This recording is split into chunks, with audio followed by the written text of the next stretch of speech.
I'm so excited that you're here. I can't wait to talk with you today. I'm excited too. I'm glad I'm here. Yeah, you know what? When I stumbled upon Mondays with Nick, I was like, I got to speak to this kid. I got to talk to him about his process. I got to know, like, how did he come up with the show? Like, how did he get into promotional products? So today's topics, we're going to just go deep into video, Nick's process for the creation of Mondays with Nick, and how that's helped him as a professional in the promotional products industry. So I'm super excited to dig in. So let's do it, Nick. All right. I like how you call me a professional because that just doesn't feel right. Nah, I feel you. I've been one for quite a while now, but I'm just kind of like, it just never sticks. I'm just a big kid, so I feel you. I think that's how life works though, right? Like all of a sudden you're just, oh, I'm a professional. All right. Like I think we're working so hard to do stuff. And then all of a sudden you're like, yeah, I'm a professional now. That's right. I'm an adult now. Like, wow, look at me with a title. Like, Yep. Nah, I feel you. So you've had kind of an interesting career, and I feel like most people, the path it seems into promo is either you're born into promo or you stumble into promo. So for you, what is your path into promo up to the position you currently have now? Well, I certainly stumbled into it. I'm the latter, right? I think somehow I was born to do this type of work, if that makes sense. Yeah. But I, like a lot of people, didn't even know this industry existed until, till I was an adult, really. So, yeah, I was actually in a totally different industry. I worked in the real estate industry for 8-10 years as a Okay. vendor, actually. So I wasn't really a real estate broker or agent, but I worked with those companies, and a professional, one of the owners of that company, actually. I don't need to get into the weeds here, but I was sort of recruited in by a mentor and a former boss of mine who happens to be the owner of AP Specialties, who's a really great supplier in our industry. So Howard Koenig, he called me and said, hey, you need to come do this. And Howard's the type of guy that if he tells you you should do something, he doesn't say it in a forceful way, but you take that advice. He's one of the smartest. Like, he's the smartest dude I've ever met. No offense to any of the people I work with now. He's just next level. And by the way, he's the smartest guy that nobody knows or has ever heard of, which I respect even more. He's like low key, That's brilliant the guy. best way to do it, right? Yeah. Yeah. So he called me and I said, okay, what am I doing here? Right. So that was my, my stumble, as we said, into the industry. And I never looked back, as none of us do. We're in it for life now. Right. So how many years have you been in promo, and where do you currently work? I have, what year is it? 2021. Okay. So I guess 6 years now. Yeah. A whole 6 years. After year one, I felt like I'd been in it for life. Right. But 6 years, now I'm with, HPG Brands. So I'm the director of national accounts for our specialty channels, which is Batch and Bodega, our new exclusives, partnerships that we have, HPG exclusive brand partnerships, and then handstands as well. Those are the 3 specific sort of channels I work for in sales. That's pretty awesome. So that being said, like, for somebody who's interested to know about like maybe a day-to-day in your job, like what are some of your key responsibilities in your role? Sister, how much time you got? You're like, all of it. Yeah, I mean, I think the general idea of my role is to make sure that those units grow sales, right? So I'm working a lot directly with customers. Frankly, I'm doing a lot of one-on-one Zoom calls and stuff with people, because some of these products, some of these new ventures that we have at HPG are brand new. Nobody really knows a lot about them. So I think it's important for me to get in front of people and tell them about this new partnership with Fracture glass prints that we have, or Batch and Bodega, right? Yeah. Handstands has a ton of new products. So I want to get out and be that face.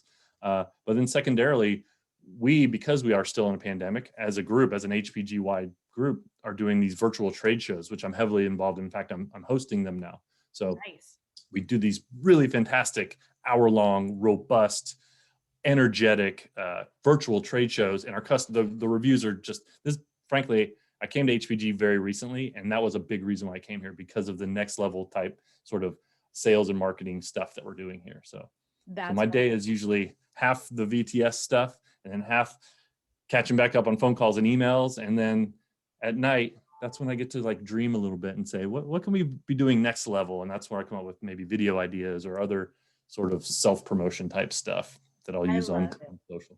And honestly, I feel like for you, it sounds like you just found like the perfect fit for a role, because I feel like you're so multifaceted, like talent wise, with what you bring to the table as like a promotional products professional. So it's nice to see that like you're at a company and a role that appreciates all of that, like creativity and such. Well, So. that's very nice of you to say. Yeah. My dad, when I was younger, told me I was a jack of all trades and a master of none. So that was kind of the negative side of that. But yeah, like I've certainly found a place where I can do the traditional sales, but I'm also able to sort of be creative with our leadership here at HPG is like next level too. They're very forward thinking, creative people. So I can just bounce ideas off of everyone here, and they're cool with it. Like that's certainly, yes, I feel lucky to be able to have a job like this where I can be creative and also be really effective in sales. So. That's wonderful. So speaking of creativity, my first introduction to you was Mondays with Nick. So I feel like I binge watch like all your videos. Like me and Vin are super stans. So tell us like what what came into the inception and then, eventually the launch of this YouTube show for you. Yeah, well, it's a little, it almost sounds pathetic how it started, but it's not, I promise. When I was at AP Specialties, I was pretty much, we didn't have a huge sales team. We didn't have MLRs everywhere. It was really, we had essentially two outside salespeople, including me. So when you go to visit someone in Boston, right, and you do this great meeting, but then the next week you're in Florida, and then the next week, and then you can't see those people in Boston, Florida for a whole nother year, probably because you're one person. Right. It's Yeah. like the game is now how do you become memorable? Like, don't forget me as I leave. That's the pathetic part. It's like, please don't forget me. Please don't forget me. And of course, there are other marketing tools, and I could ping them. But I thought, what's the most effective form of relationship maintenance when you're not face to face? And it's by far video. Video is the single greatest thing that we have right now, especially in the pandemic. But to Yes. keep us in tune with our customers if we can't be face to face. So what I did was at AP Specialties, I've always kind of been a goofball. I was in theater in high school, and I like to be funny and kind of not I toe the line a little bit with my humor, but I think it's pretty safe. Anyway, I thought it would be good to have a video that's not just me sticking a widget in the camera and saying, this is this, it costs this, and it comes in red and blue, and then going away. By the way, I think that's very effective, and we should all be doing stuff like that. Right. So don't get me wrong. But for me to be memorable, I wanted to throw in a little bit of like a twist. It started very, very innocently with just kind of a product, and then I'd have a cutaway of like a little joke and like a funny face. It's like just to amp it up a little bit. But very quickly I realized, like, let's take this up a notch. So started throwing some wigs in, started writing music. Yeah, like, well, I would have characters. I would have a little cut and like, here's this guy showing this product, and it'd be like an 80s rocker guy, and he's like, yeah, check this out, right? Like, so that kind of as you escalated, snowballed. it's certainly exponential. It's sort of escalated at an exponential pace. I did 50 videos last year. One basically every single week. Every Monday I had a new video, and by the end of it, it was the season finale, I called it, just because I needed a break. I was coming on to HPG. I needed some time to make a break. It was an ensemble cast of, I think, like 11 characters that I dressed up as and wrote a whole song called Everything Promo, where they're like, it's like We Are the World, but for promo kind of idea. So it was really this is sort of yearly, an escalation over a year of just going, what do people want to see next week? And I got feedback every week. It's like, that was great. What are you going to do next week? That kind of stuff. So that kind of helped fuel me, put a little pressure on, but good pressure.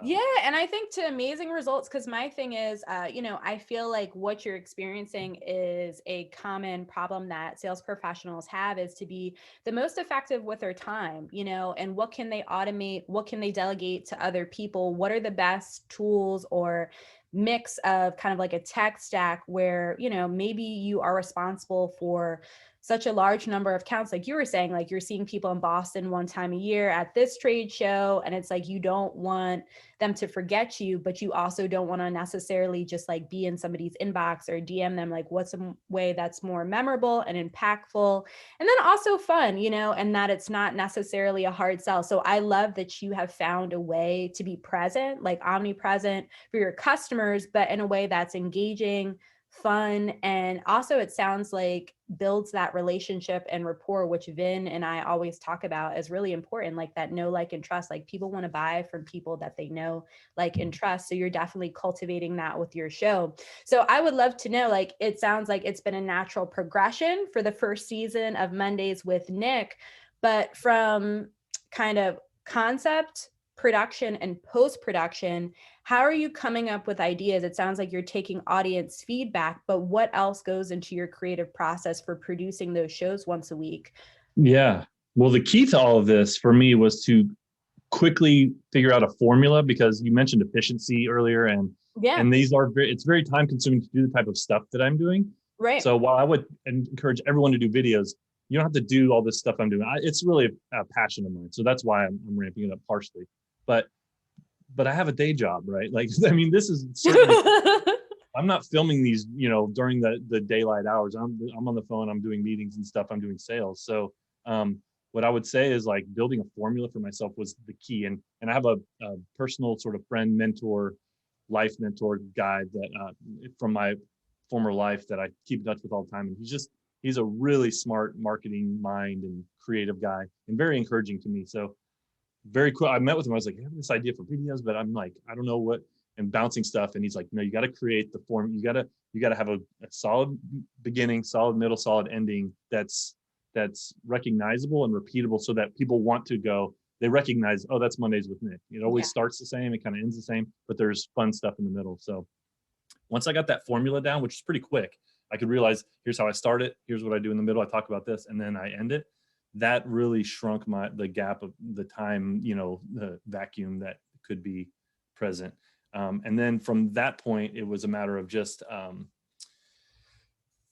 the way I do it, the way I plan these weekly videos is really product driven. So I do want to be strategic with it. So I go, okay, what do I want to sell? What do I think the customers need to see? Maybe what's new. Like I build a list of products, because the videos, the way I have them set up, do have a point. It's not just me talking and dancing around singing random songs. There's a product involved. Maybe I'm not shoving it down your throat, but the song or the idea is always based on one singular product or idea. So Right.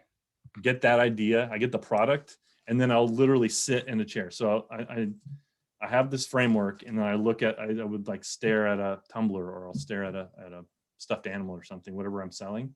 And like, I'll turn on music. I have a subscription to a royalty-free music database, so I can use that music without having to pay royalties, and I can write my own lyrics over and not have to worry about getting in trouble, copyright infringement and stuff.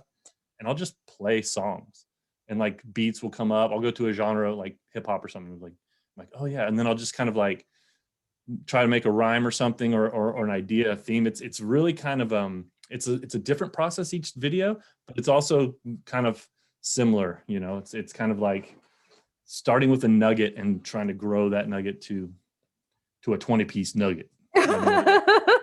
No, and just to kind of summarize, okay, so to make sure it's clear for our audience, like you're being strategic, number one, you're letting the product kind of drive the video concept, and you're taking that time, like you're pre-planning, which I think is really important, because sometimes, we'll talk about kind of getting over the fear of utilizing video, which I think is probably the biggest barrier to our audience, is they're like, oh, I don't want to look ridiculous, or I don't want to mess up. But that has been a consistent theme in all the other professionals we've spoken to who use video heavily like you, is just the pre-planning part. It takes like half the anxiety and fear away, which is, hey, I know that I'm going to speak for 10 minutes. What's the introduction loosely?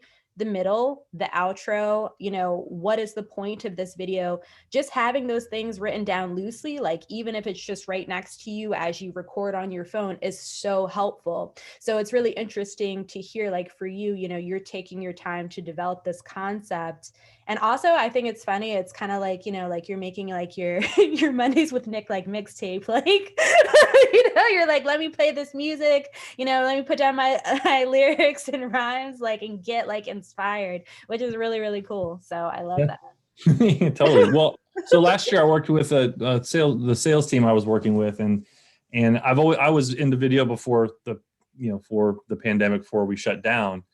So that was kind of lucky because I was already into it, and then I saw it like, okay, now there's an ultra need for it. So Right. working, and you hit on something. I think people are a little bit scared, and even the first videos I did, I'm like, do I want to, do I want to say that? Like, it's very. Do I want to wear this wig? Yeah, no, just kidding. Well, yeah. Well, the first video I did wasn't wearing a wig. I did a spoof on on a Dick in a Box. Yes, I saw that one. It Hilarious. was a product called Desk in a Box that we had. So that wasn't, that was a little bit, but yeah, the wigs came later. So, but no, I think the key is you hit on it. It's especially I'm talking to sales reps. I'm salespeople now, which in our industry most of us are. We have some marketing people and other, but Yeah. we're all dealing with, who are probably listening to this, are mostly salespeople. Yep. And we have to kind of get over ourselves a little bit, if that makes sense, because we're talking to people all the time, and we're not worried about when we go to a meeting face to face. Oh, like they probably, look at that guy's tie, or like, what kind of shoes are those? We don't think about that. We're just talking, we're doing our thing. So this is how we should interact with the camera as well, which I think a lot of people have sort of an issue with, because there aren't people, there's no immediate feedback. So we're just talking to an inanimate object, and Yeah. and it's going to be out there, everyone's going to see it. I think we want everyone to see it as salespeople. And if you Yeah. have flaws, there's a company called BombBomb.com, which is video email platform. We also use Vidyard too, but BombBomb, I know the owners of it, and they've done all this research into video and our sort of how our brain actually reacts to video, and how our body sort of actually has a reaction to seeing people moving on a screen and hearing them. And the key thing with that bomb always says is, perfect sometimes isn't always best. If you can Yeah. send a note to message to someone like, hey Bill, I'm here on the excuse me, sorry, and you kind of stumble over your words a little bit, that humanizes you, and it endears you to those people, and they're like, hey, that's a real person. I like that lady, or I like that guy. So I try to like instill that to the people I was working with to do video, because that people love that, and the results came. So I had the team, I said, do a 1-minute video on one product, just be real quick, say, hey, I'm D, I'm checking in, how's it going, bye. And the feedback they got was, oh my gosh, so good to see you, oh man, that was great, tell me more about that. Or people are so enthused and so excited to see a face moving. So once you can get that over that little hump, like the sky's the limit for video. And you can keep doing stuff like that, but you don't have to get all creative and wear wigs. But it's such a valuable tool that I think if we can get over that first hump, that's the key step. And then you put your plan in place where you go, I'm going to do this every time, be a little bit consistent with it, and it's a home run. 100% agree. And also, I think as well, just to toss in there, it's like that personal touch, it makes people feel important. I think especially like, sometimes you have purchase experience, like we could all, probably gone for like an hour about like negative purchase experiences we've had with companies or customer service that just like, totally was like subpar. But I think those little things, like that 60 seconds that you take to like just say hello to a customer, especially like at the beginning of the pandemic, there was a supplier that I was talking to, and they're like, we're shifting away from prospecting for business. She's like, and we're just reaching out individually, like all our account reps and marketing and sales people, like we stopped what we were doing for the first couple of weeks, and we just reached out to all our accounts, and we're like, we're just checking in. We want to know how you're doing, how we can support you. And she's like, sometimes we would have a 5-minute conversation with somebody. Sometimes it would be a 45-minute conversation because they just needed to vent. And she's like, we got so much positive feedback from our customers about that because it made them feel valued. So I mean, it doesn't have to be a traumatic event happening for you to do that. It can just be like you said, you work that into your team's time where it's like, just send them, like a video, like update them on new products or services that we have and how powerful that was. And all it took was like, right, 60 seconds, and you're somebody who's taken it to the next level, but it really doesn't have to be a full on professional production. It can literally be something like you said that is simplistic and simple and just provides that personal touch to somebody, which I think is really important. So other kind of like maybe tips that you might have on getting over fear. So Hmm. you said, necessarily, like, I think judgment is a part of it, being judged by other people or professionals, getting over that, not being so fixated on being perfect. But is there anything else that has worked for you that maybe our audience can steal for their next video? I think people ask about, gear and equipment and like, oh, like, Yeah, I don't, do I need a new special camera? Do I need, no, the answer is we all have all the stuff we need in our phone, really, ultimately. right. So if someone who wants to do video, our cell phones nowadays are better, like are so high powered. And that's all I used for that's all I used for all my videos, actually, is just my phone. Really? Um, Okay. I recently I bought myself a little Christmas present because I wanted to do some cool, fun stuff. And I'm starting to record some really great unboxing videos for Batch, where I have this studio, and Okay. I wanted a little bit of stuff. So that's just kind of next level stuff. But every single Mondays with Nick video that you'll see at the YouTube channel is all done with an iPhone 8. So That's awesome. An iPhone 8. Wow. Okay. Any like special mic or like any other supplementary equipment or anything, or just well, so the key too is lighting, and I'm not saying buy special lighting but you got to be well lit. You got to have the right sort of setup. So I did buy a couple of bit of sort of like diffuse kind of lights, but a lamp or even like a ring light, like the right? Mm. inexpensive ring light. In fact, shameless plug, Org Audio is about to have it's called the McStreamy set. It's a microphone, it's a tripod, and it's a ring light all set up so that you can have your own little home studio. That'll be available in April. But anyway, if you just get a basic setup, I'm talking about a ring light and a camera, literally, and if you so people can see your face, I'm telling you, that's if you go on any social media channel. This is the social angle show, right? So it's like, social media wise, there's stuff out there that isn't well produced but is impactful. Yep. But I think the key for us is going to be, can people hear you? Can they see you? And all you need is a decent cell phone for that. Um, I think sound is important. So the next step beyond just your phone is and they're not that expensive. You can get an external microphone. And by the way, this is going to show my inexperience because I don't know how to pronounce it. Is it lavalier or lavalier mic? The little clip-on mic. You know Do you know? what? I'm gonna say the second one. I'm gonna guess. I'm not sure myself. So The high school French student in me wants to say lavalier, but you need to but pronounce it like that from now on. yeah, the lavalier microphone. No, it's but like having a mic, having a sound source close to you, a mic close to you. I've used that. I started using that halfway through the videos because there was an echo in the space where I was filming. There was a big open space, so I added a mic that you can just plug directly into your phone.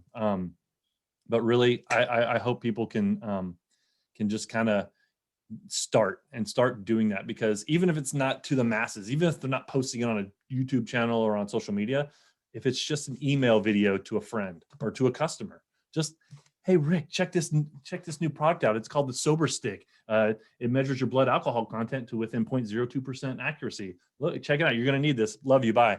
Send that to him. Rick's gonna just love it, right? Maybe he won't buy the Sober Stick, but he's gonna keep that.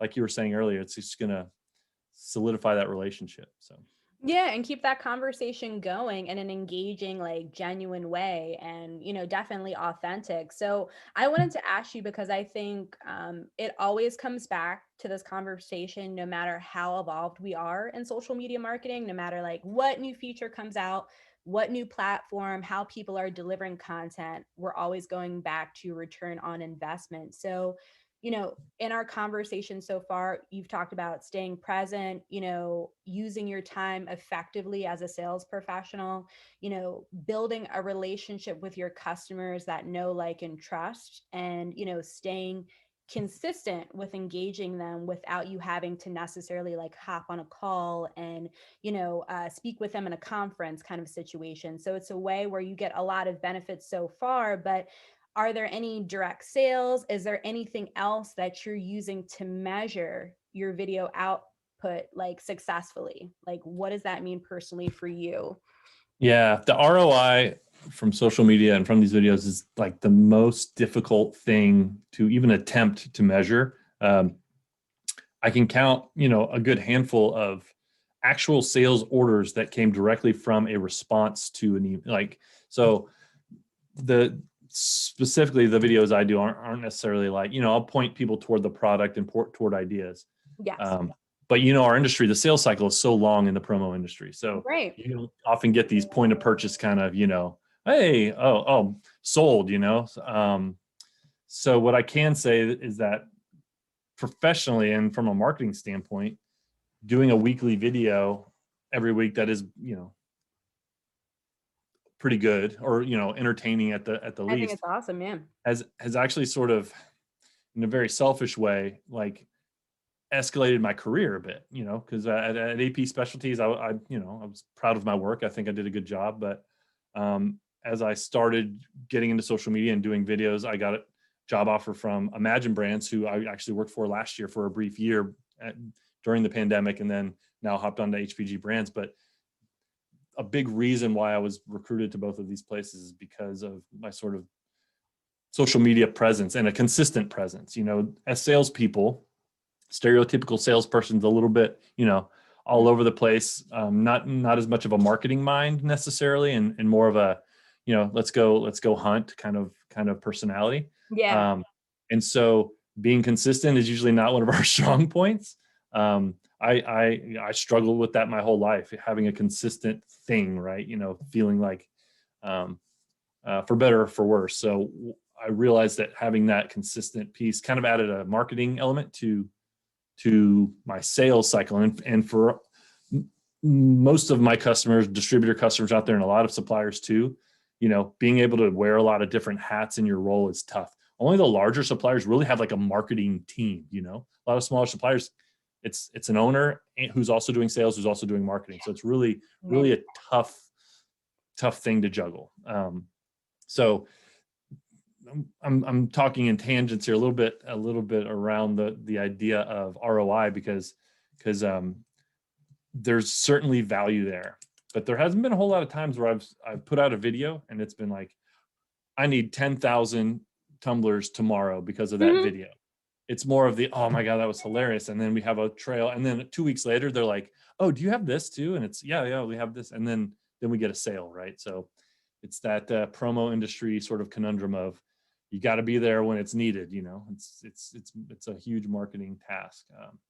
So I think being consistent, though, the rewards will be reaped quickly. If every week you've got something out there, it doesn't have to be a hook like on Mondays with Tony or whatever, Yeah. or coffee talk with Bill. It can be, it can just be a touch that is recognizable and consistent, at whether it's time or just quality and value.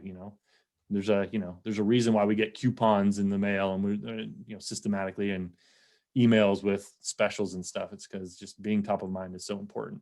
So Yes. Oh my God. There's so much to unpack. Like, I mean, unpack with that. But specifically, though, for what you said is, I think like the next evolution for sales, like the relationship for me, like as an outsider, right? Like I've not been in a straight sales position. I've always been in like Marcom. I've always been in social media. So this is kind of like an outsider perspective. But I think what you were talking about earlier, sales professionals struggle with seeing kind of like that immediate, not seeing that immediate return from producing or doing something similar to what you're doing.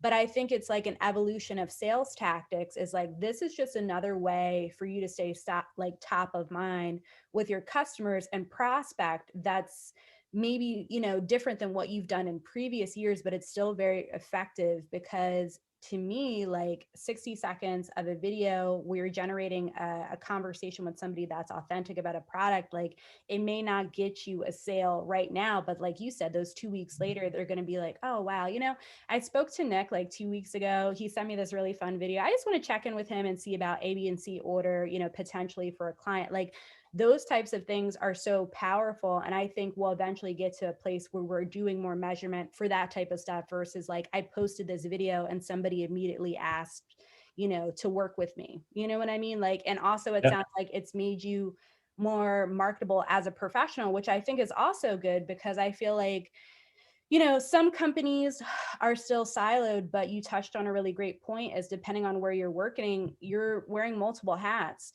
So this is a really good skill set to pick up as a sales professional, and if you're somebody who values social media marketing or understands its importance, it's like, these are just tactics to have in like your tool bag to utilize. And like you said, it doesn't necessarily have to be like an hour-long video production. It can just be something consistent you put out that works for you, like the time and the resources that you have. So going back to consistency, outside of Mondays with Nick, is there other content that you produce throughout the week? And do you have like a recommended maybe number of days, or how often you should post? What do you think about that? So I got a couple thoughts there. Yes, so I'm right now working on a couple projects here. I've got a whole unboxing series that I'm doing. Unboxing is pretty popular in general and YouTube and stuff. And our batch and bodega kits are just so amazing. But I don't know if people really. It's still a new company, new product. So I really want to get in depth with that and show people the experience of what you're really getting with this like next level kit. Okay. So that's one. I've got a couple in the can, as they say, right, that are going to be released very soon. We're just putting some final touches on stuff. And then the other one, it's the one that's like, I kind of got goosebumps thinking about it, because like it's going to be like, it makes me happy to think about what it could be. Yeah. So now I'm putting it out in the universe so that I can make it like manifest or whatever, right? Like, because it's just been this idea. I have some stuff. I've got stuff, but it's just not really been, I haven't forced it through the funnel yet.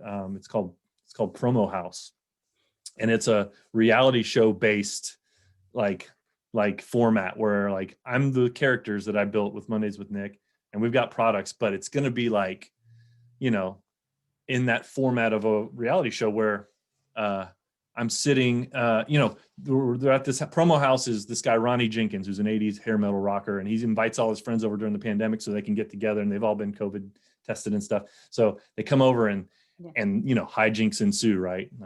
His niece Jamie, who's played by me, is kind of a brat, and then this guy Lil Freeze, who's kind of like a nine, Lil Freeze, he wrote the blanket. Lil Freeze. Lil Freeze is going to come in, and they're going to, and then it's going to cut to that sort of confessional thing. And it'll be like, Lil Freeze will be like, yeah, I got to this house, man, and it was crazy. But I'm glad I brought my 2 Buds earbuds because they have 8 hours of playtime. And they also so he's going to pitch the product in the confessional. Yes, I love that. So I have this sort of thing in my head, and we got such a great marketing team here at HPG that is like on board, like we're trying to work together. But so that's like next. So to answer your first question, that's what I'm working on. During the week, a lot of video meetings, a lot of video, like these virtual trade shows that we do at HPG.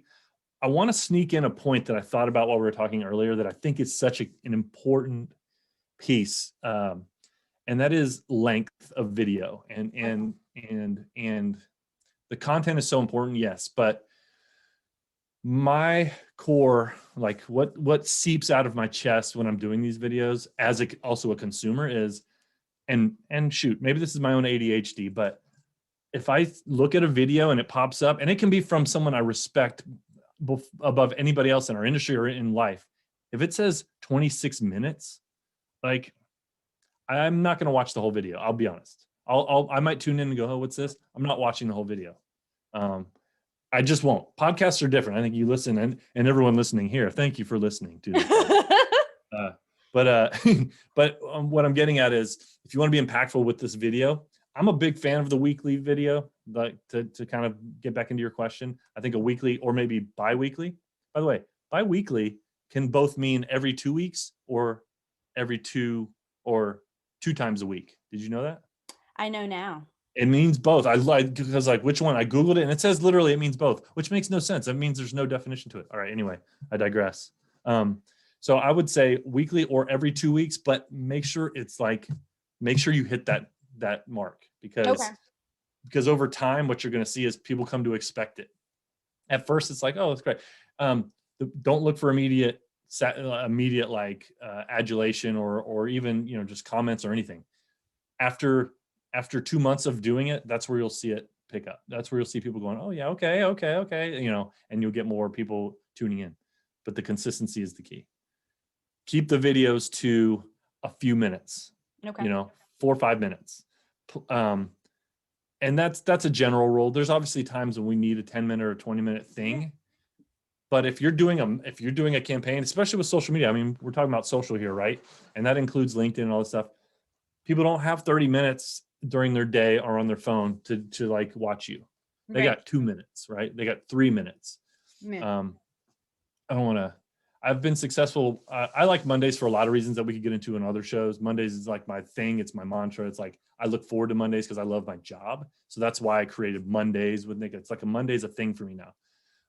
What I would say is when you post it is important too. I get a lot of feedback that, man, when I get up Monday, I look for your stuff. Like, so in the morning, early morning Monday, people are like, oh, okay. Like they were kind of looking forward to it because a lot of people don't like Mondays. Yeah. You know, that's obvious. Like you got your Garfields of the world that are just like think Mondays suck. They're not looking forward to it.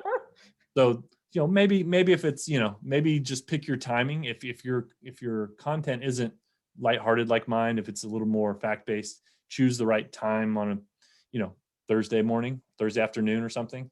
But stick with that, you know, stick with that weekly or every other week kind of thing, because monthly, I think people forget about it in a month. Yep, 100%. So like consistency, time, like we'll say like 3 to 5 minutes. And then also just making sure like you stick with it. Cause I think that's another important thing that you said as well, is like people expect to post that first video and have it blow up and then are really, really upset when maybe like, you know, it takes them 3, maybe even to 6 months. Like there was a creative director I was speaking to in another interview with I first started, and he's like, I just knew that I had to lean into social media. He's like, you know, and I'll be quite honest, he's like, it's always such a low priority with everything else that I have. But he's like, I made a commitment to do it. I've been doing it consistently on Twitter, LinkedIn, Instagram, and he like manages multiple brands for like his agency for a year and a half.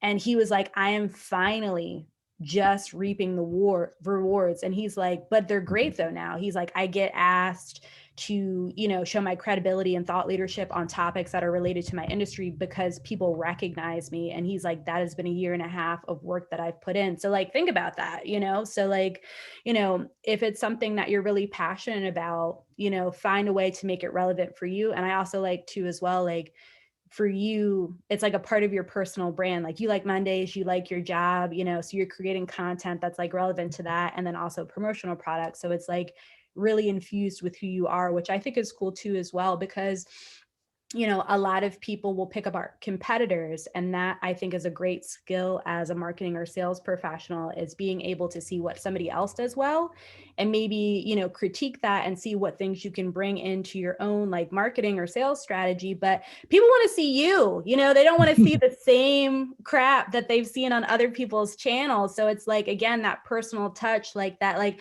oh, I know Nick's going to do something fun. It's going to be personal. He's going to have like cool products. It's going to be fun. There's going to be like an 80s tracksuit. There's going to be like an awesome wig. Like, I can't wait to see what his video is going to be, because it's like you're doing something that nobody else is doing, you know, and that sticks out with people. So out of all the videos that you've done, like what's your most rewarding, and maybe what's like one goof that you would want to share? I sometimes go back and watch them just to remember, Like, and I have an instant flashback to the 10 hours. Yeah, exactly. Like, I'll go back and I'll be like, oh yeah, I remember sitting in my, oh, like that was painful or whatever. Or why does it sound that way? Like I critique it a little bit. I try to forget about it, but I think that my favorite, like the best video was the last one I did, was called Anything Promo. It was the one I mentioned about, it's like an ensemble cast of people singing. And the reason I like it is because like, I don't know, it just made me feel like, oh, like it kind of put a bow on the year of work that I did for it, you know, and it felt rewarding to have this whole kind of thing. So there was one, I did this one earlier in the year last year. It's for a charging cable extension. And I don't know how this came up, but I know how it came up. So the product was a 6 foot long, like extension cord for your charging cable, basically. And I had 6, so I had all of them. And I was like, oh, this is like, I started doing this with, I was like, oh, that's like a clown pulling out scarves from their mouth, or that's what it felt. I was like, oh, okay. So I got a clown costume, and I did this whole. The I think it kind of. dedication is real. Like I just love. Like I mean, come on, like, this makes yeah, me so happy. got to do it. So the video I shot, I had this green screen that I borrowed from my friend Kevin Conrad. Shout out Kevin Conrad. Kevin.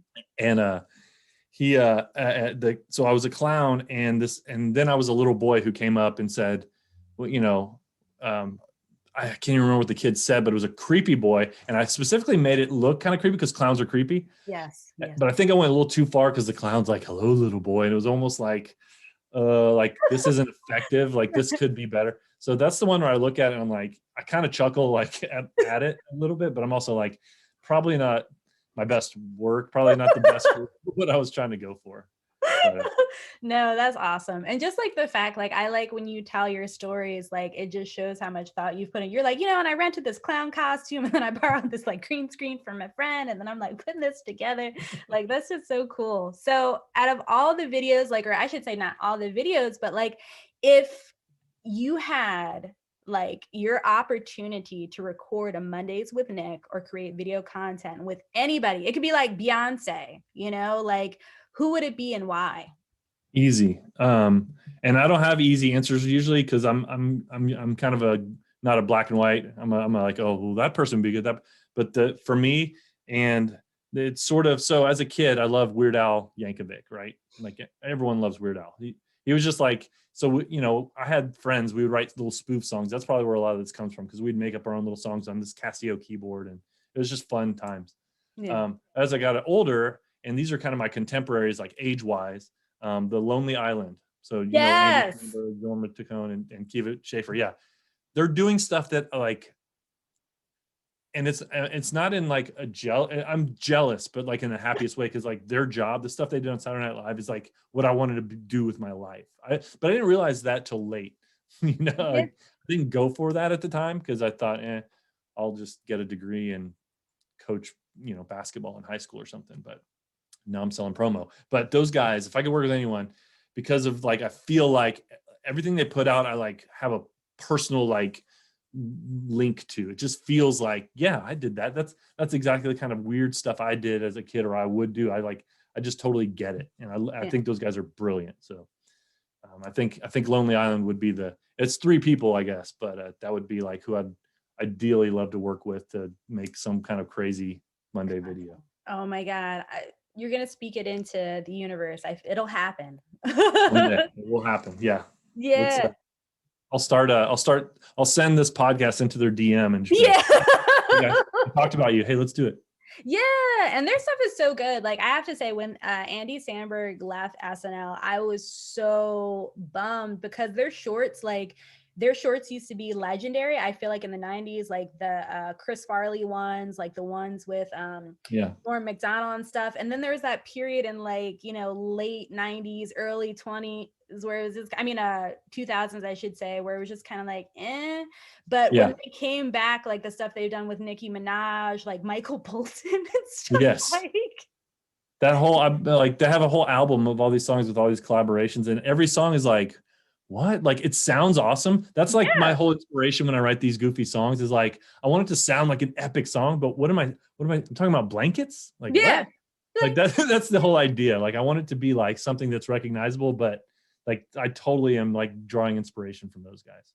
Yeah, we'll keep it up. I shared your video to our office, and Joan, one of our copy editors, was like, "This is playing and repeat in my head right now." She's like, "This is so catchy. Like I can't stop singing this." I was like, "I know, it gets stuck." It's all about every song I did. Most of them I try to have like just repeat like what it is, like blanket, but just keep saying the word over again, and people will kind of remember it, I think. So yeah, it's awesome. Well, you're doing a great job. Thank you so much for joining me today. It was an absolute pleasure, Nick. I appreciate it. Thank you, Melissa. Pleasure to be here. Yeah. Well, take care, Nick. You too. Thanks.